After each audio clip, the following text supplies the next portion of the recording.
Live updates. Gaza ceasefire in effect, Israel says, as hostage release countdown begins 1 minute ago. Israel releases list of 250 Palestinian prisoners to be released under terms of peace deal.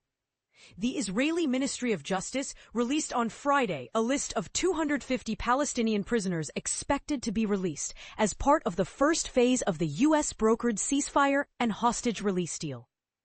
Under the terms of the deal, Palestinian prisoners are only expected to go free after a 72-hour period, by the end of which all remaining Israeli hostages, living and dead, are to be released.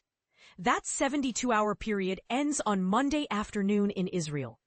An Israeli official told CBS News on Friday that Hamas would release all the remaining hostages by noon local time on Monday, which would be 5 a.m. Eastern. 33 minutes ago, Rafah crossing to be reopened in coordination with White House and EU, Italy says. The Rafah crossing from southern Gaza into Egypt will reopen on Tuesday in coordination with European Union authorities and the White House, the Italian Defense Ministry said in a statement Tuesday. The Rafah crossing on October 14, 2025, in compliance with the Trump Agreement, in coordination between the European Union and the parties, will be opened alternately in two directions, exit towards Egypt and entry towards Gaza, Italian Defense Minister Guido Crosetto said in the statement. Crosetto also said that operations for the release of Israeli hostages and Palestinian prisoners would begin Sunday. The EU Border Assistance Mission at Rafah, a civilian mission that provides a neutral third-party presence on the Gaza-Egypt border, will be present to monitor the border's reopening, the defense minister said. 54 minutes ago, Gazans start returning to north of the territory amid Israel's partial withdrawal.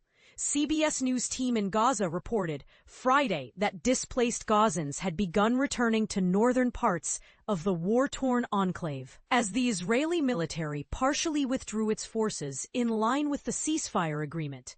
Displaced Palestinians were seen traveling up Al-Rashid Road, the main artery along Gaza's Mediterranean coast.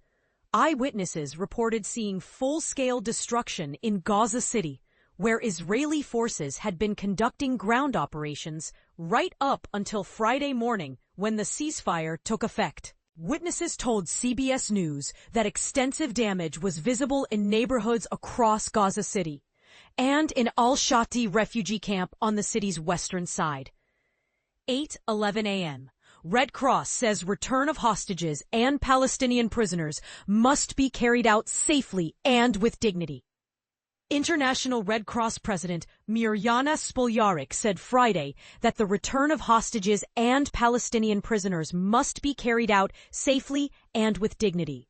ICRC teens in Israel, Gaza and the West Bank will support its implementation by helping to return hostages and detainees to their families. We are also ready to help return human remains so families can mourn their loved ones with dignity, Spoljaric said. The ceasefire must hold.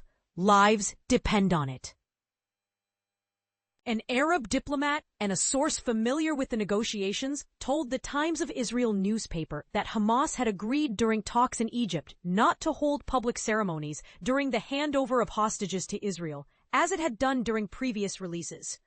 7:39 a.m. International tea will be established to recover missing hostages.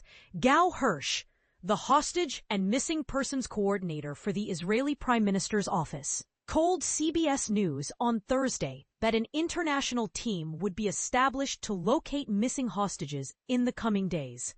Hamas had said in a statement last week that it had agreed to the release of all Israeli hostages, living and dead, provided that appropriate field conditions are ensured for the exchange process.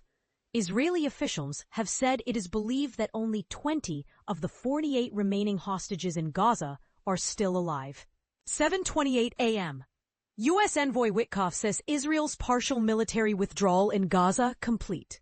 President Trump's senior envoy, Steve Witkoff, said Friday in a social media post that the U.S. military's Central Command had confirmed that the Israeli Defense Forces completed the first phase withdrawal to the Yellow Line at 12 p.m. local time. adding that the 72-hour period for Hamas to release all remaining Israeli hostages has begun. 7:08 a.m. Netanyahu say Hamas will disarm. Gaza will be demilitarized, as military says ceasefire in effect. Israeli Prime Minister Benjamin Netanyahu said Friday that Israel is tightening the noose around Hamas from all sides, and vowed that Gaza would be demilitarized following the Israeli government's approval of a peace plan to end the war.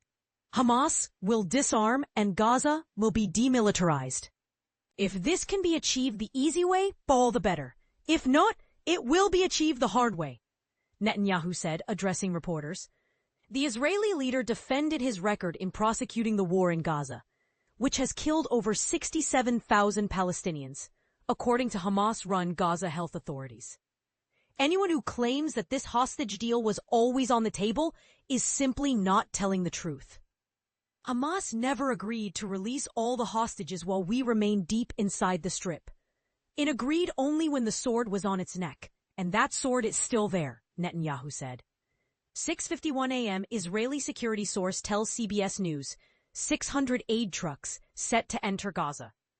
An Israeli security source told CBS News on Friday that 600 trucks carrying humanitarian aid were set to enter Gaza in the coming days as the ceasefire takes hold. The trucks will be from United Nations agencies as well as other approved international organizations, the private sector, and donor countries, the security source said. The aid will mainly consist of food, medical equipment, shelter equipment, as well as fuel to operate essential systems and cooking gas.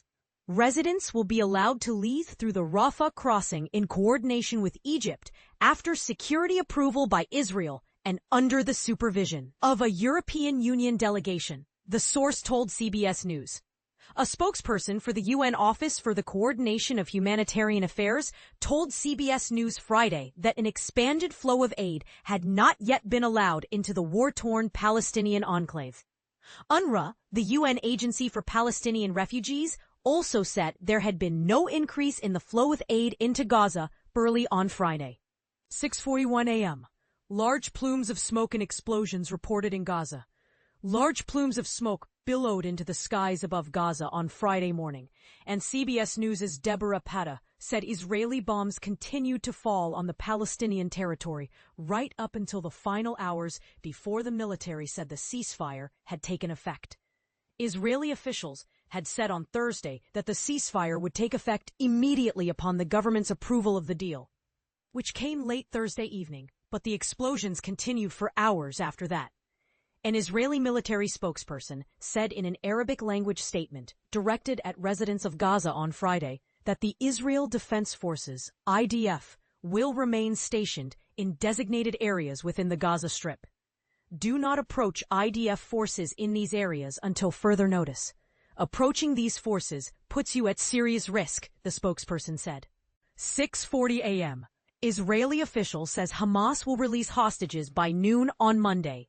An Israeli official told CBS News that Hamas would release all outstanding hostages by noon local time on Monday, which would be 5 a.m. Eastern. President Trump said Thursday that all of the remaining Israeli hostages, including the bodies of deceased hostages held in Gaza, would likely be released Monday or Tuesday as part of the peace deal. Israeli officials believe there are still 48 people held captive in Gaza, 20 of whom are thought to be alive. 6:40 a.m. Israeli military says ceasefire has come into effect. The Israeli military said Friday that a ceasefire in Gaza came into effect at noon local time, 5 a.m. Eastern, and that Israeli troops had begun withdrawing from parts of Gaza as part of the first phase of President Trump's 20-point peace plan to end the 2-year war and bring home the remaining Israeli hostages. Since 12:40 a.m., IDF troops began positioning themselves along the updated deployment lines in preparation for the ceasefire agreement and the return of hostages, the Israel Defense Forces said in a statement Friday. A spokesperson for the Israeli Prime Minister, Benjamin Netanyahu's office, told CBS News' partner network, BBC News, that Israeli troops would withdraw to a line, leaving them in control of 53% of Gaza in the first phase of the plan. President Trump had said Wednesday on his Truth Social platform that Israel will withdraw their troops to an agreed-upon line as the first step towards his 20-point peace proposal to end the war in Gaza.